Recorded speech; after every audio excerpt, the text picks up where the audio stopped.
Are you or someone you know having difficulty paying the monthly Part B premium, which for this year is $174.70? Well, there is help out there.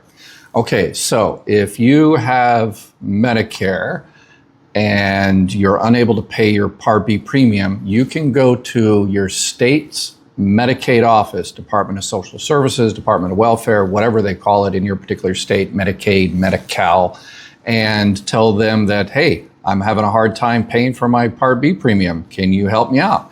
And this is a welfare-based program, means-tested program, so you have to have limited income and limited resources to get that help. But if you truly need that help, you apply for Medicaid, and it's a program called the Medicare Savings Program, and it's a partnership with the federal government and state governments to help people cover the cost of healthcare, particularly those on Medicare. So you say, hey, I need help, and they will take an application for Medicaid, and if you're approved, it depends on the particular state. There's several different levels, QMB and QI and SLIMB.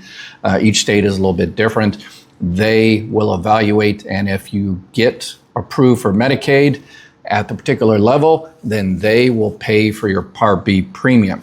And I can tell you that you might have to play a little bit of ping pong. I ran the third busiest Social Security office in the country. Before that, I worked for the Department of Social Services, so I know the two computer systems, unfortunately, don't talk to each other.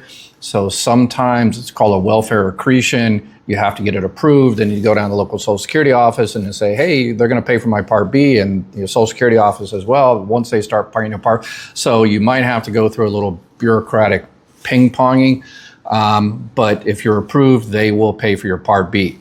And it does take a little while. So for the first month or so, you might continue to pay for your own Part B.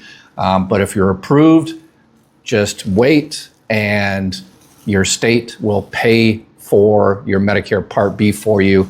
Again, so your state computer system needs to talk to the Social Security Administration computer system, which needs to talk to the Medicare computer system. So it's a bureaucratic nightmare, but it's going to save you $174.70 a month. And once you are approved for SSI, for Medicaid, and if you're approved for Medicaid, I would highly recommend you also apply for SSI. Speak of that, Freudian slip there, I guess. I don't know if it's Freudian, but apply for SSI if you're in need. If your Social Security check is under about $1,000, Social Security also administers a welfare-based program called SSI, Supplemental Security Income. So apply for that as well. If you're receiving SSI, you're actually categorically eligible for Medicaid. Your Medicaid will start automatically. So if that's the case, you have Social Security, you have Medicare, you have Medicaid, you might be able to get SSI. Your Part B will be paid for. You'll have the low-income subsidy, which is the prescription drug help. And if you have Medicaid and Medicare, you're also possibly eligible for what's called a Medicare Advantage dual eligible plan. And I usually recommend Medicare supplement plans, Plan N or Plan G. But if you have Medicaid and Medicare, dual eligible plans, Medicare Advantage dual eligible plans are definitely the plans for you. Those are the ones with all the extra benefits. So if you have any questions on how to deal with the whole bureaucracy in your particular situation, make sure you join my live Q&A, which I have been doing almost every day for the past couple of months.